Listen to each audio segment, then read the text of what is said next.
Peoples education society की स्थापना की। मुंबई में 2 कॉलेज खुले, एक सिद्धार्थ कॉलेज है, आनंद भवन है और एक लॉ कॉलेज है। औरंगाबाद में मिलिंद कॉलेज को खोला, उसकी ब्रांच फिर महाड़ में चली गई और लगभग 1945 से लेकर 1950 तक बाबा साहब के 10 कॉलेज की ब्रांचेस शुरू हो गई। वो पीपल्स एजुकेशन सोसाइटी के बारे में जब बाबा साहब ने 1945 में एजुकेशन के बारे में कहा तो वो कहते हैं कि जो शिक्षा का पर्पस क्या है, what is the purpose of education, तो कहते हैं कि the purpose of education is to moralise and socialise the people, मतलब लोगों को मोरली और सोशली ठीक करने के लिए शिक्षा होनी चाहिए। तो आगे लिखते हैं कि क्या ये प्रिंसिपल आज के एजुकेशन की पॉलिसी में है? जितने भी उस वक्त के कॉलेज थे वो तो सारे धर्म के ऊपर आधारित, सारे पुराने शास्त्रों की शिक्षा हुआ करती थी और कोई साइंटिफिक एजुकेशन नहीं हुआ करता था।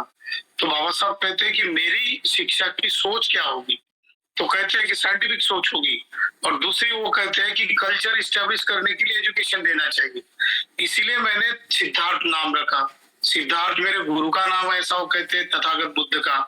आनंद भवन नाम दिया, वो सिद्धार्थ के पहले शिष्य थे आनंद, जो पर्सनल सेक्रेटरी थे, पंथे आनंद।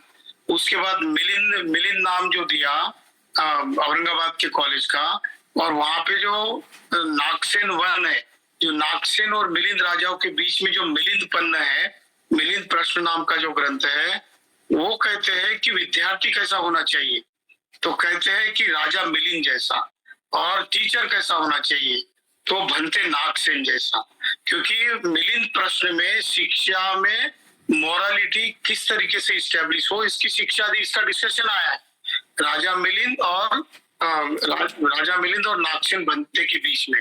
राजा मिलिंद ने प्रश्न उठाए कि हमको अगली जनरेशन तैयार करने के लिए किस तरीके के विद्यार्थी को तैयार करना पड़ेगा, उसको क्या डालना पड़ेगा, तो कहते हैं कि तथागत बुद्ध ने, और खासकर समनों के कल्चर में, वो समन शब्द भी आया मिलिंद प्रश्न में, तो समनों का कल्चर इसके ऊपर इस्टेब्लिश होता है कि मॉरली और सोशली जो विद्यार्थी हमारे कॉलेज से निकलेगा, हमारे स्कूल से निकलेगा, क्या इन तत्वों से लेकर उसकी पर्सनालिटी बनेगी, ये बातें आनी चाहिए। इसलिए मैंने कॉलेज का नाम सिद्धार्थ रखा, आनंद वन रखा, नागसेन वन रखा।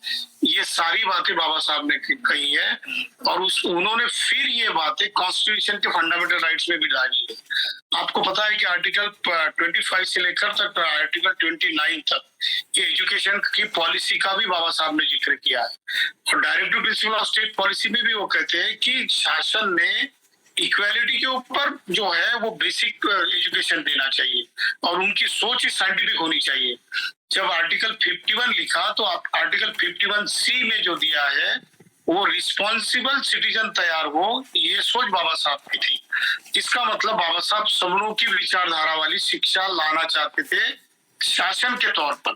तो ये एजुकेशन की पॉलिसी जो गवर्नमेंट की होनी चाहिए, देश की होनी चाहिए, ये उनका कहना था।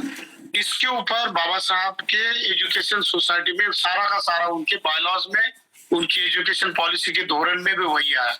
1986 तक ये चला, लेकिन 1986 का जो एजुकेशन की पॉलिसी हुई उसमें उसको साइडलाइन कर दिया गया और प्रायोरिटाइजेशन के ऊपर ज्यादा जोर दिया गया। और प्रायोरिटाइजेशन का जो हेतु होता है वो सिर्फ नफा कमाना। और आज तो नई एजुकेशन पॉलिसी जो है एनईपी में तो पूरा हमारा जो बेसिक स्ट्रक्चर है कॉन्स्टिट्यूशन का उसको नकारा गया है। तो हमारे सामने ये चैलेंज है अभी कि बाबा साहब ने जो मोरल और सोशली और मोरली तैयार करने वाला विद्यार्थी कैसा तैयार हो, क्योंकि वो आगे लिखते इससे क्या होगा, तो सिटीजन पैदा होगा वैसा। और दूसरा एक बहुत क्रांतिकारी निर्णय बाबा साहब ने लिया, किसी को पता ही नहीं है, वो है 1 जुलाई 1956 को बाबा साहब ने सिद्धार्थ कॉलेज में मुंबई के entry to politics college, school for entry to politics, मतलब पॉलिटिक्स में जाने के लिए किस तरीके की शिक्षा होनी चाहिए। वो कहते हैं कि कोई एमएलए बनेगा, कोई पार्षद बनेगा, कोई कारपोरेटर बनेगा, कोई मेंबर ऑफ पार्लियामेंट बनेगा, वो केवल समाज से आए और ऐसा ही वो पार्लियामेंट में नहीं बोलेगा। उसके लिए सिलेबस बनाया और 1 जुलाई 1956 को उन्होंने 4 दिन तक पढ़ाया कि पॉलिटिकल लोग किस तरीके से शिक्षित होने चाहिए ताकि पार्लियामेंट की भाषा जो मोरालिटी के ऊपर आधारित होनी चाहिए। और 14, 15 और 16 दिसंबर 1956 को सेकंड बैच ले रहे थे वो, लेकिन दुर्भाग्यवश 6 दिसंबर को उनका उनका महापरिनिर्वाण हुआ। तो ये बहुत बड़ी पॉलिसी है जो गवर्नमेंट कॉन्स्टिट्यूशन के फंडामेंटल राइट्स में खासकर आर्टिकल 25 और 29 तक दिया हुआ है, और आर्टिकल 51 में भी बाबा साहब ने इसकी बात की है। हम तो इसको अभी तक छुए भी नहीं है। अगर समनों की फिलॉसफी अगर इस्टेब्लिश करेंगे तो सम्राट अशोक के जमाने में जो स्कूल और कॉलेज हुआ करते थे, तक्षशिला था तब, 18 यूनिवर्सिटी सम्राट अशोक ने शुरू की थी, और हर्षवर्धन के काल तक लगभग 42 यूनिवर्सिटी हुई थी। ऐसा उल्लेख फाहेन के, इसिंग के, युआन शांग के और ट्रेवलर्स वर्णन में आया हुआ है। इसका मतलब ये समनों की साइंटिफिक और मॉरलिटी की शिक्षा उस वक्त हुआ करती थी।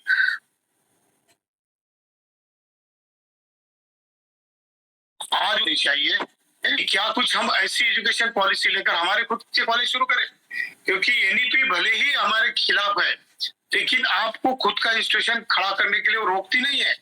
तो बाबा साहब कहते हैं कि मेरे एजुकेशन का जो सिलेबस है इंटरनेशनल लेवल का बुद्धिज्म और समनों के फिलोसॉफी के ऊपर का एजुकेशन होना चाहिए। इसलिए उनकी सोच थी कि पीपल्स एजुकेशन सोसाइटी सारे देश में और इंटरनेशनल लेवल पे अपनी शाखाएं फैलाए।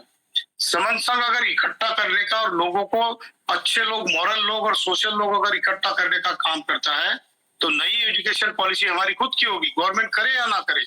हम खुद का ऐसा समन समाज खड़ा कर सकते हैं जो कि इन तत्वों के ऊपर आधारित होगा और जो कॉन्स्टिट्यूशन के बेसिक स्ट्रक्चर के रिलेट करेगा। अभी तो एंटी कॉन्स्टिट्यूशनल चल रहा सर। बस इतनी बात मुझे करनी थी। मैंने शुरू की चर्चा नहीं सुनी क्योंकि मैं दूसरे एक मीटिंग में था, इसलिए मैं माफी चाहता हूँ। अगर कुछ गलत हुआ तो माफ करें। संगम नमामि संगम नमामि संगम नमामि।